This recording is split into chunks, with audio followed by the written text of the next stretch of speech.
Hello, what's up? How you guys doing? Yep, it's us again, Omar and Natalie Gurus. So the last time we did a video, right, it was actually OMQ Talk 3, and it was, Natalie as the yoga instructor. We just had a discussion about yoga itself, but there's some interesting thing that actually came out of that video in terms of the feedback and so forth. And there are a couple persons that said, we should probably explore, just finding a topic and having a conversation about it and share it. So, hey, why not? So here we are.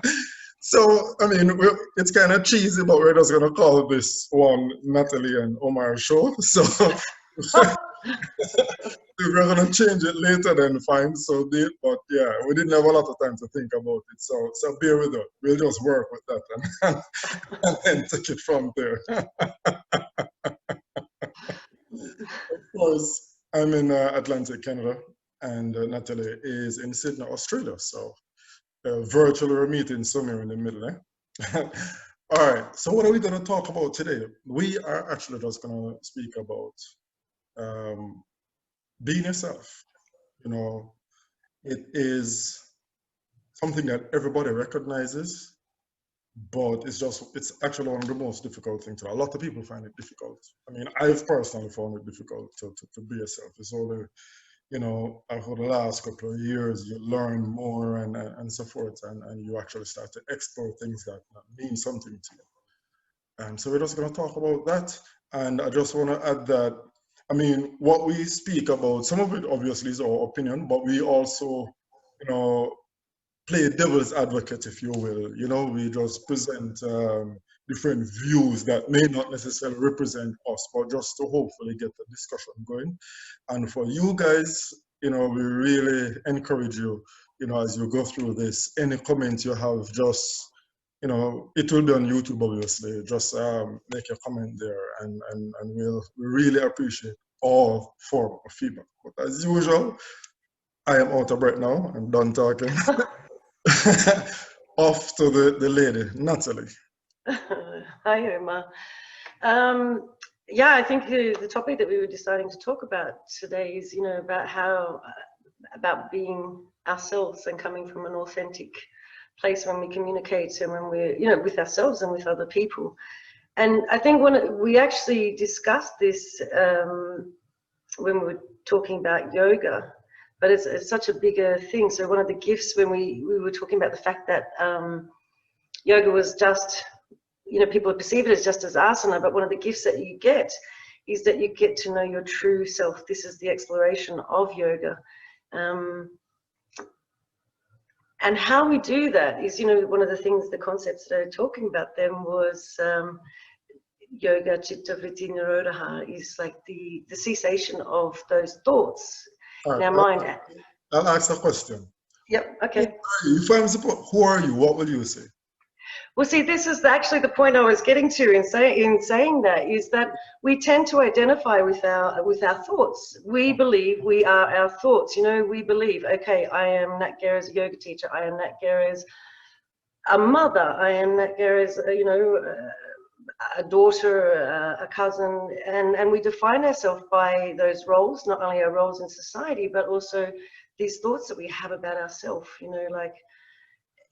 and that's actually not who we are. We're something bigger than that, and finding that spot, finding that sense of authenticity is this is from a yoga perspective. You've got a different perspective, is getting behind those thoughts and those programmed ideas of who we are and finding our real self. Okay, so if I ask you, who are you? What will you say? Who am I? Yeah. I'm Nat Gare. I am. Your name? It doesn't make you. I can call you anything. No, but that's what I'm saying. I just am. That's it. I beyond. I am beyond a yoga teacher. I'm beyond a mother. I am beyond the roles that I play in society and something bigger. And I think, for me, I had no access to that until I started yoga, until I started meditation, and to go beyond those roles and beyond those thoughts. And, this is actually one of the toughest things, is we all have subliminal programming in our mind about who we are, you know. So there's a thing, you know, in the first 7 years of childhood, you're in a theta state. And theta state is when you're really open to programming, to learning, to absorbing. So this is, you know, the things that kids learn in the first 7 years. But unfortunately, they also believe them to be true. So if you're, as a child, you're told, you know, you're no good, you're useless, you know, you're never going to achieve anything, you take that into your adulthood. And it takes a lot to reprogram that. So it's going in and finding who are you? Who you are is this ever changing but unchanging being that's connected to the universe and connected to each other. So that's what I think. What about you? What do you think? If I was to ask you that question, if I was to ask you who are you, Omar Fark, what are you going to say? My answer would actually be everything. And that would actually be no joke. No, don't get me wrong though. This is not an answer that I had a couple of years ago. This answer is one due to evolution, due to a bit of self-awareness. And I found out over the last couple of years, I've actually grown to hate labels, you know? Now, there are some things that I'm half decent at, you know, I can speak, you know, I can fly, you know, I can operate, you know, an aircraft or something like that.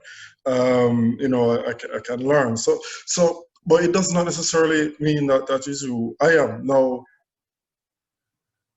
who I am today, or I should say, what I am today, or is not necessarily what I'll be tomorrow. So exactly. It's really a fluid environment, you know. Yeah. And that's the kind of attitude I've kind of taken, to be honest with you. But again, and this is just me being impersonal, it actually took a long damn time, you know. Yeah, it does.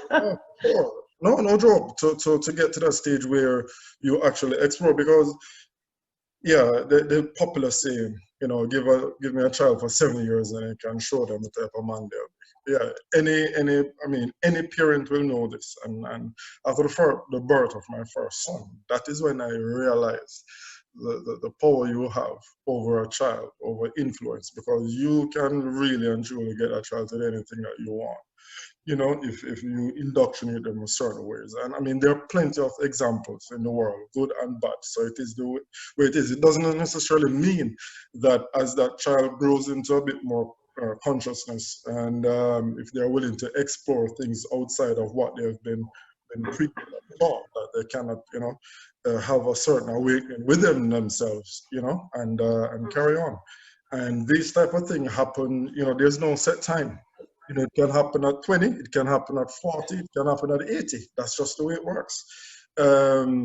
So, but it makes me personally ask a question though, of myself. Why is it that now, you know, in these years, I'm discovering certain things that I didn't think about before? Why? You know, why do you think that is so? I don't know, but if I can tell you a story. Years ago, when I was in my 20s, I was with my auntie and we were driving. You were in your 20s, or? Okay. What did you? I was, you know, a couple of. Listen, I did not put a time frame to this thing. I just wanted to clarify. You know, a long time ago. I did not say that, guys. I did not. Okay. I'm stand to it, just so you know. Please. Okay, so we were, I was with my auntie, we were going back through Canberra, which is the capital of Australia, and she was having a reunion with some of the women that she had gone to school with. So they were in their 40s and 50s, around about that age. And I remember sitting with them and they're, you know, listening to their conversation and thinking, oh my God, these women are absolutely beautiful. You know, and there was all shapes and sizes there, and from different backgrounds, and you know, some might have been a bit overweight, some were tall and skinny, some were showing their age, and some weren't. But what I realized is that they had this knowing about themselves. They came from an authentic place, and I mean, whether that came from, life experience, whether the things that they came through, whether it came from learnings that they had, I don't know what courses and things that they had done over the years, whether they had a yoga practice, whether they a spiritual practice, I don't know. But at that point, I remember when we got in the car and we were leaving, I said to my auntie, I'm not scared of getting old now, because I saw these women and they were so beautiful, absolutely beautiful, but it came from an inner knowing and sharing from authentic. So how do we get to that? For me, like you, it's been life experience, and the last few years were actually quite tricky, but the gift that's come from it was this sense of being okay with who I am now. And like you say, this is, when you get to that space, it's that everything and nothing, and it's ever changing, but it's the same. But it has nothing to do with our thoughts, nothing with what society has dictated who we are, not our circumstances, not our backgrounds. And for me, it was through meditation. It's through the learnings that you have. So yeah, this, in terms of that, I think maybe it does come from age, maybe it comes from life experience, and sometimes maybe someone's lucky and they're born with a knowing. I see this next generation of kids that have been born that are just so wise beyond their years, and yeah, so that's my perspective from it. So, all right. So here's even a better question. So we have been fortunate in that, we know a little bit more about ourselves, at this stage. Not everything, because I'm the first to hold up my hand and say, I do not know everything about myself. It's a wonderful journey, though. I can hold up both hands and say that. But there are still a lot of things that I'm finding out about myself. And it probably won't stop until the day I die. That's, honestly, what I that you will continue to evolve and learn until the day you take your last breath in this particular form. That's what I personally believe. But no, taking it one step back, if someone were to come up to us and say, listen, how do you find you? How do you, because that's always the big thing. We can say all type of things you want to say, but if somebody comes, how do you do that? I mean, I can start on this one where what I would say is pay attention. And I'll give a couple of examples that I've personally gone through where I say pay attention. But pay attention to what? My suggestion would be to pay attention to the things that you think about in your quiet time, in your thinking time. It may not spend a lot of time in your thought, but it bubbled to the surface in that moment, I believe, because it is deep down inside. And I'll give two examples. What I'm doing now, this whole business, right? Now, I'm pretty sure that I'm sure this surprises a lot of you guys. I know that for a fact. But a lot of people will think that, it's just because of COVID and finding something else to do and all of that. COVID is really the catalyst. But I'll share two instances with you, going back from the time I used to attend St. George's College in Kingston, Jamaica, the premier high school. Just want to get that out there. Light blues, we rule North Street. Anyway, so I used to take the bus to school, and it's in downtown Kingston. So, you would see, homeless people and so forth from time to time. That's the way it is. Any big city you go, you'll find that. And I've always had a question. I've always been curious as to how did someone, get there? How did you get from being born, through an adult to the stage now where you are elderly, where you find yourself on the street? Always. Okay, that thought stopped. So I attended the University of Technology, Jamaica, and I would see the same thing. It was a different part of town, but I'd see the same thing. But I would still have that curiosity. I've always wondered, how is it? What kind of story would that person have to say? What was their journey? But yes, still, in those times, I've never ever thought about being a journalist. I've never ever thought about a career in you know in anything like what I'm doing now. I mean, I'm an engineer first and foremost, and I absolutely love it. Um, so fast forward now, this thing that I'm doing, really and truly, it's not something that started. Yes, COVID was the catalyst, really, and you had some time on your hand.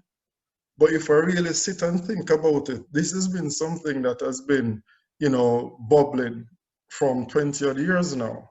So if I had paid attention to those little moments, you understand, perhaps I would have actually, you know, do what needed to be done. Not to say I would have changed my career at all. I'm not suggesting that, but I would have actually embarked on what I'm doing now way back then.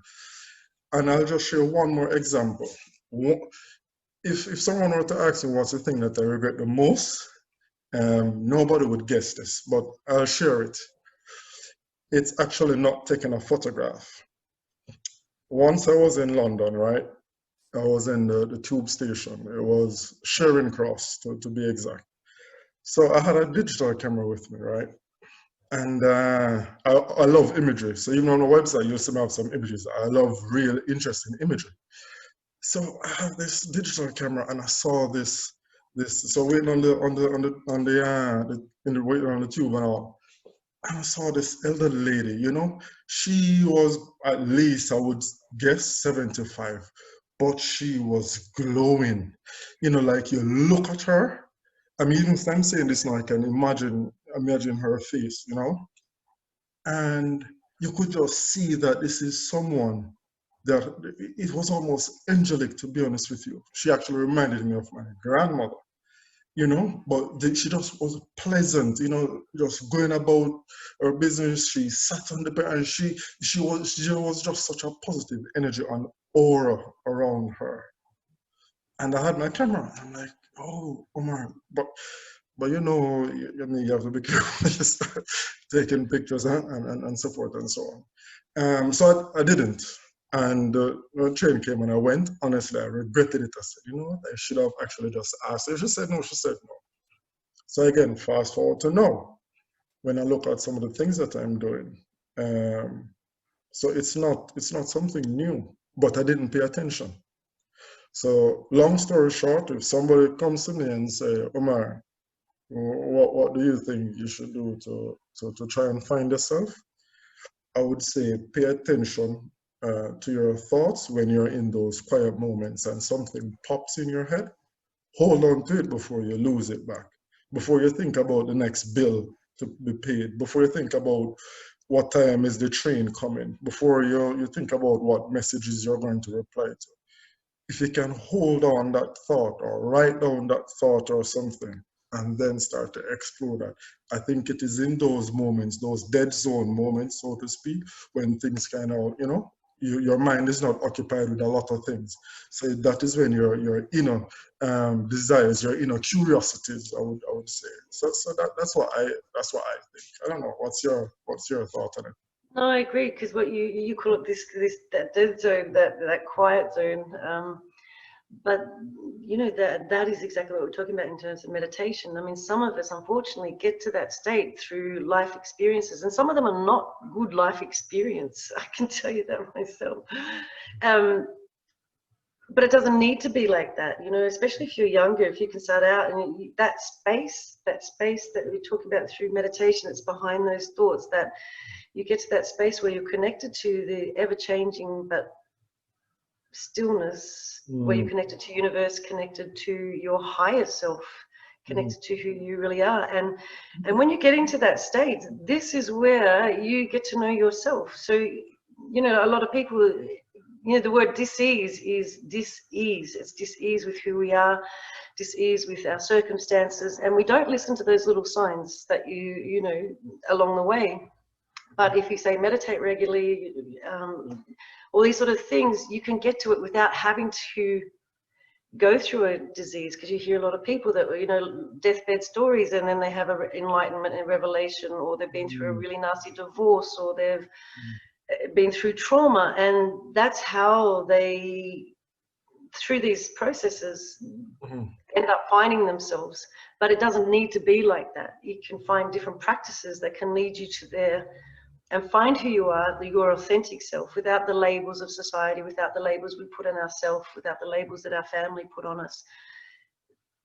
Yeah, so this, for me, I think finding that spot, and especially while you're young, is a gift, not just to the person, the individual, but the community, because you're bringing forth the creative things that you have the potential to do. You're bringing forth your best self into a community.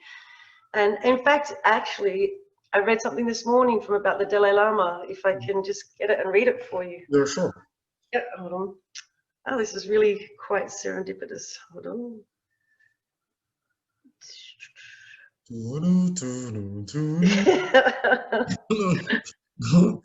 Something's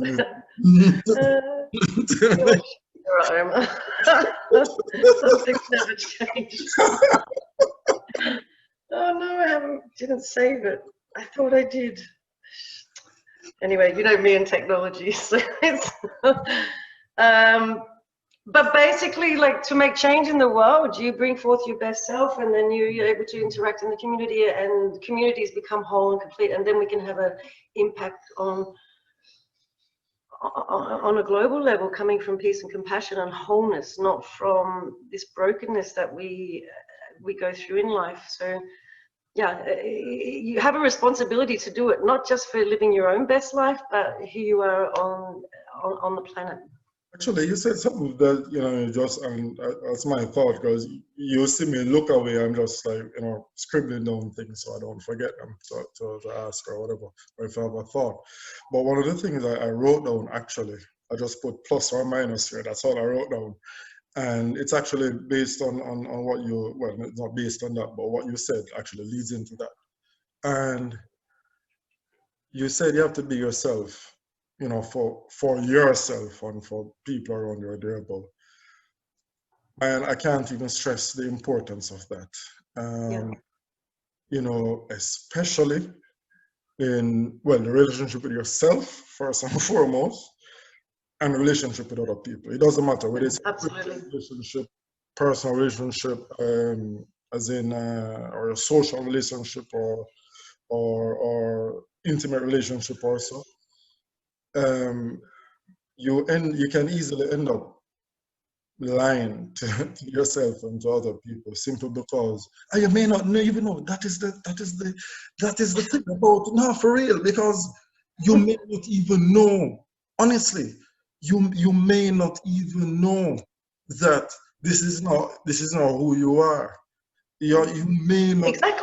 Exactly, because we've been told from so many different sources. I mean, especially with social media and our, our preconceived ideas of who we are from our society that are handed down to us from our parents, from the village that we live in, from all of this stuff. We don't know who we are because it's been given to us. And so when we look to external things to validate who we are, this is when we get messed up. We don't know who we are.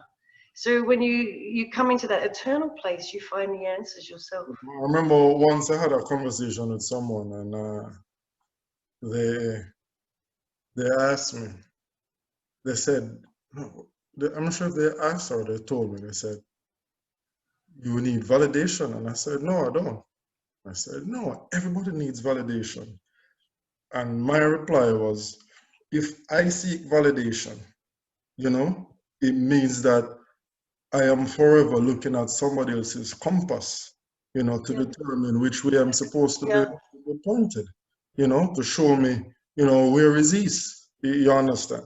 I said, I don't think so. No, it does not mean that I won't listen to what you say. It does not mean that the value in the conversation or what you have to teach and show, I won't pay attention or utilize. It does not mean that. But really and truly, at the end of the day, it is not you that is supposed to be comfortable with me, and then I am now supposed to be okay with that 100%. It is me that has to be comfortable with myself. Exactly, because you can't be comfortable with anyone unless you're comfortable within yourself. I don't have that then what we're talking about, there will never ever be peace. There will always be, and this thing plays out in so many, especially in relationships. You see, Oh, absolutely. some stuff happen in relationships, and you just don't know why, or you change. It's not that you change. It's just that you're always this. It's just that you never know. you know, you always fancy that. I don't know. Your personality has always been a particular way, or you have always wanted to pursue certain things and so forth. But because you have never taken the time to understand that about yourself, to find who you are, when you find who you are going to try and live out that. There's a song. I don't remember the name of the artist, but it says the heart wants what it wants. That is so damn true. Because once you find out what you want, human beings can be quite tenacious. They'll get Cling on, it. They're gonna get it. That's just it. You know, and that obviously can have detrimental effects in depending on the situation and so forth. So that's why I think it's important that you spend some time. What do you think?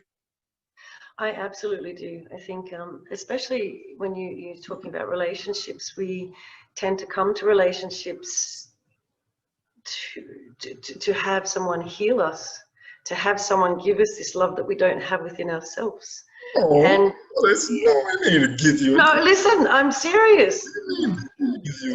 Well, you were talking about relationships. What I'm saying is, Mm. we have to create a really good, loving relationship. You have to be whole and complete within yourself, and then you can give, and then you can receive love. If you haven't learned who you are as a person, then that's not going to happen. If I'm looking to my partner to give me the love that I can't give myself, then you will destroy the relationship. It's as simple as that. It has to come from within. I can't really fault that one, to be honest with you. And I mean, Well, I think a lot of people searching for relationships come to it looking for something that they haven't got within themselves. I mean, yeah, there's all the initial, huh? like some money. Yeah. I mean, maybe if that's where they're coming from, that it's. No, listen. Let me just clear that up from now. It's actually on both sides of the fence. So just let me just say that. But yeah, I mean, fun and joke aside, yeah, Yeah, it is. yeah. So you were saying going to external things to look to someone else to give you the love that you haven't got. If you don't love it, you said the same thing when we were talking on the podcast the other day. If you don't love yourself, how can you love someone else? Yeah, and so if you're constantly looking to your partner for validation and for love, no, it's going to destroy the relationship. So what I'm saying is, if we find ourselves and are comfortable with who we are and have that love within our own self, then we've got a lot to give. It's not depleting us. It's not destroying. You again. There's an important point I believe that comes out of this, and it is one of self-confidence, because people may like the weirdest thing, whatever it is. Let us say, let's use a practical example. Cosplay, so people cosplay. So the cosplay, these are people who like to dress up in various, anime costumes and so forth. And that's what I'm not talking about some 50 Shades business. No, I'm not. I'm not talking. But, right, so you have people who really like that type of stuff. No, it's not so much of a big deal. But you can imagine that probably a couple years ago and back in the day, even as an adult, but you like to dress up in a Wonder Woman or a Spider-Man outfit, male or female, depending on what's your thing. Then you may feel shy about expressing this, you know, to whosoever, you understand? Because it's not something that you find, you know. No, it's a bit different, but it's not something that you find all the time. But if you have, what I've learned is that if you have the confidence in and the honesty, that word, you can't get rid of that word. If you have the confidence and you are honest with yourself first and foremost, and you say, you meet 10 people, you meet all 10, you know, what do you like? Yeah, I like this, that, and the other. I also like this. Okay, you may find 9, so you know what, I'm not really into that. But then you're going to find that one person, you know, I said, oh yeah, really? Oh, I have my whatever suit. Yeah, when is the next event and so forth and so on. But a lot of us are not confident about the things that we like. And so the next question I ask sometimes is why? And it is something that we have been harping on for the last couple of minutes. Simple because there's been a box, there's been a label that says you have to be this way, you have to be that way. You know, you can't like you can't be an intellect and like rap music for argument's sake. You know what I mean? You can't be a skateboarder, you know, and be a smart business person, you know. There are so many things that have been taught to us as being mutually exclusive, which is absolute 100% garbage. Yeah. You know what I mean? And it's really important that people, man, just be yourself. You know, I just even if you like dress up in Wonder Woman. I'm not even going there. That was that one time. I was going to be cheeky, but I won't. I'll zip it up.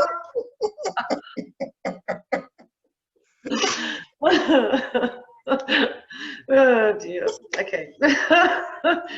But you know, you're right. You know, people have perceptions, and so you know, like even for me, I was in international finance, and you know, I had blonde curly hair. You know, last time we spoke, I had it straightened, but my natural thing is blonde and curly, and I got told I would never ever succeed in business if I had blonde curly hair. And they told me that, like, if you really, because I was sort of middle management, they said, you know, you're going to have to do something because you come across the perception is being light and fluffy, you know. But I was a bit rebellious. I was like, no way, I'm not doing it. But So, may I just interject for a second there? And yeah, yeah. I'll use this opportunity to just highlight certain cultural understanding of the word fluffy.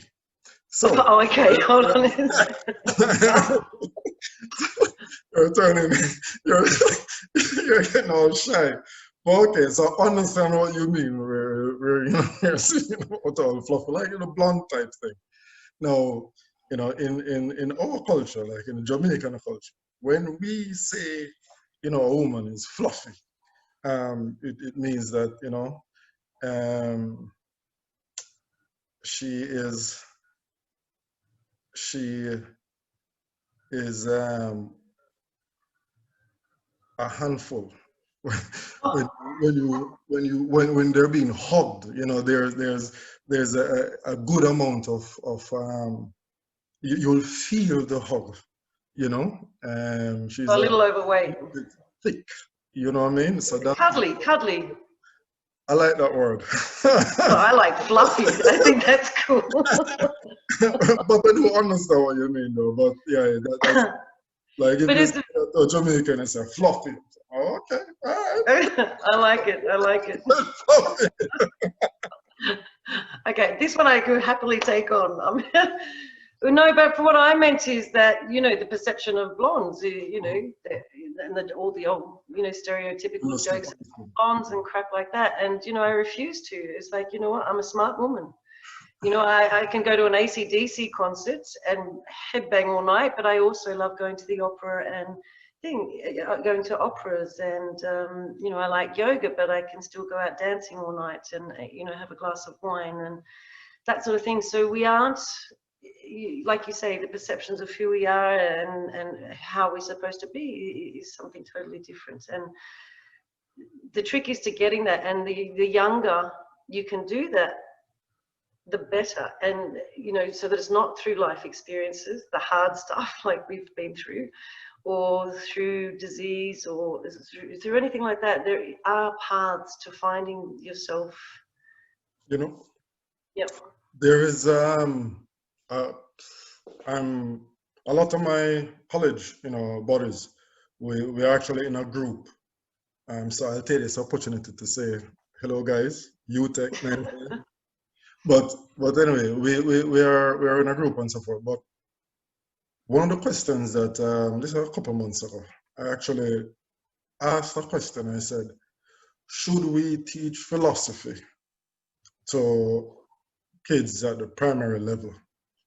And that was my question, and I explained why I brought that up, because what I'm finding out, what I'm experiencing is that when you explore things without any boundaries, without any preconceived notion of a limit, when you let your imagination just flow, as I believe that we're designed to do, to just let it flow and see where that thought process goes and what ideas come out of it.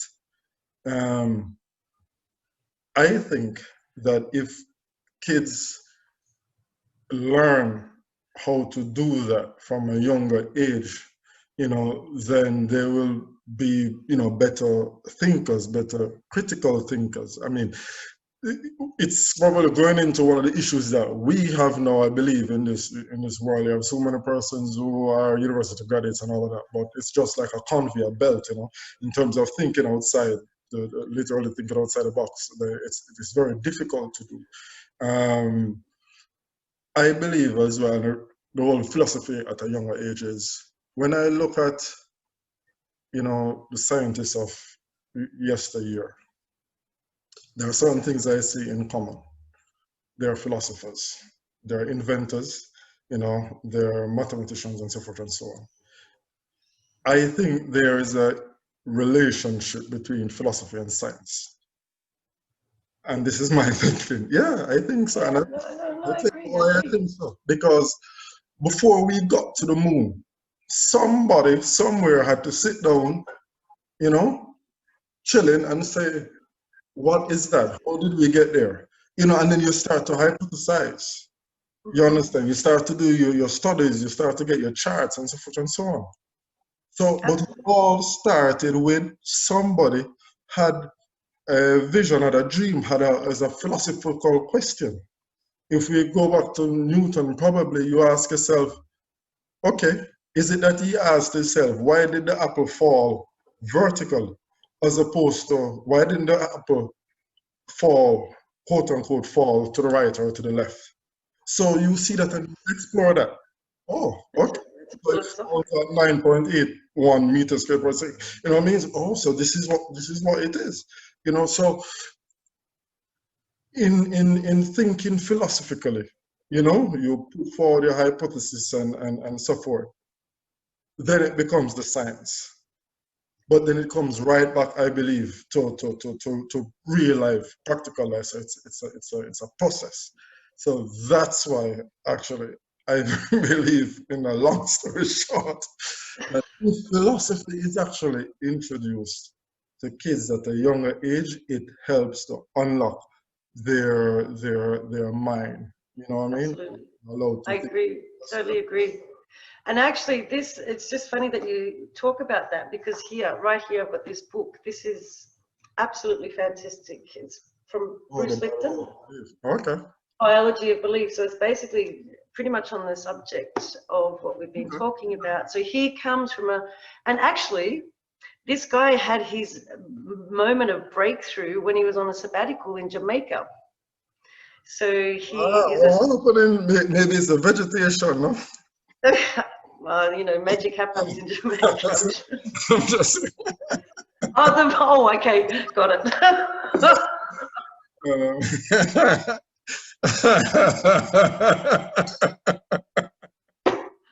Yeah, won't go there. Coffee.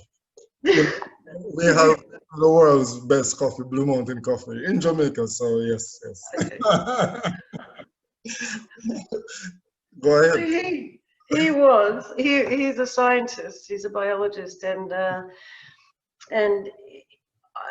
philosopher. This guy, now I've got to see him whenever we go to the yoga festivals in India every year. I've actually interviewed him for my master's. I annoyed him enough that he finally broke down and said yes, okay. And but he talks about everything that we've been talking about today, about the biology of belief and how on an atomic level, you know, that it's ingrained in us, especially in those first 7 years. So this one, if you can get a hold of this is absolutely amazing. Okay. And he explains from a philosophical and a scientific point of view. But this isn't actually something we can go into a lot deeper next time because it's just too big for now. Okay. All right. Well, Yeah, but it's brilliant. But it's basically he can explain what we've been talking about on a scientific level. okay. Everything. Yeah, it's really good. Cool. Cool. Cool. All right. So what have we spoken about so far? I mean, we have asked who are we? I think what we have said is there's no definition. It's an ongoing story, constant evolution, if you will. But most importantly, of course, everybody has their own different test paper and so forth and so on. So the real question is, how does someone, and even somebody's watching this, how do they find what's their lane? You know, what's their thing? You know, like I said, my personal take on it was pay attention to your thoughts in the moment of the dead zone time, you know, and write it down, grasp it because it will quickly slip away before it gets inundated with day-to-day activity, you know, life, work, whatever, bills, this and that. The importance of it, yeah, it can cause havoc in your life once you realize your what you are or who you are, your desires, and it may not align with persons who are in your life, and that can be a particular problem. You know what I mean? And that's just the way it is. You may deep down you may want to travel, and the other person that you're with is not into that business. You know what I mean? There's an issue. So if you can identify these things from early, you save yourself a world of hurt. Be honest. Be honest. Can't say that enough. Be honest. Be honest with yourself first and foremost. That will save you a whole lot of headache. And if you don't know, you don't know as well. Don't make shit up.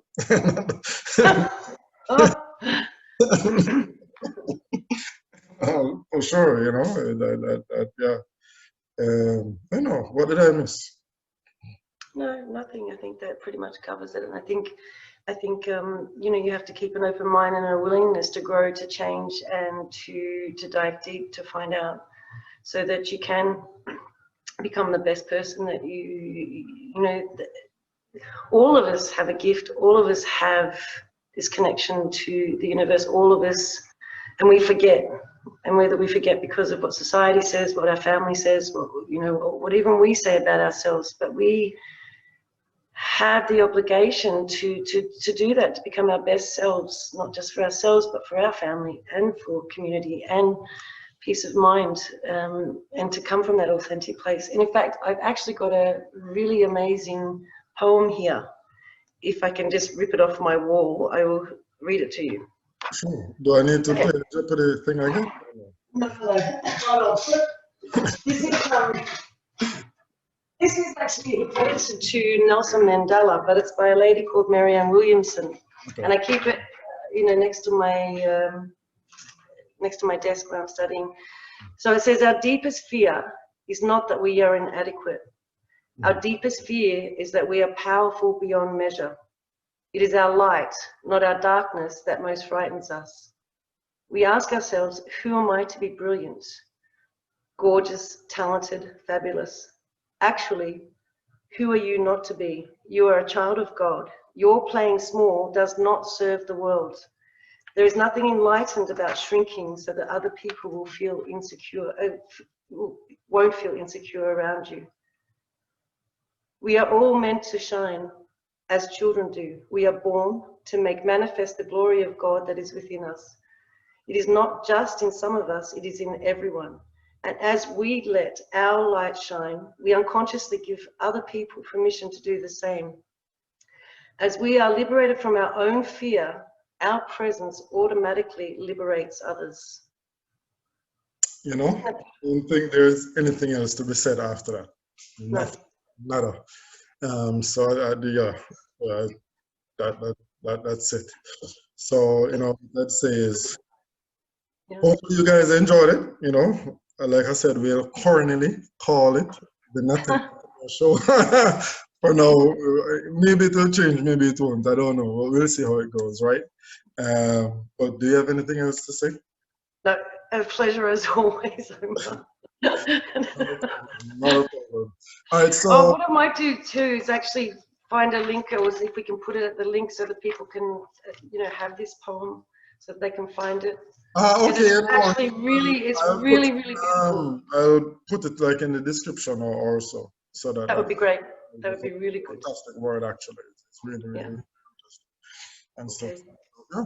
So, guys, thank you very much for tuning in. Please, any thoughts, any comments you have, just please, you know, leave a comment. We actually, you know, go through them and take feedback. And that's the reason why we are here, actually. You know what I mean? So you know, please don't hold back on your feedback or anything like that. It's all about constant positive evolution.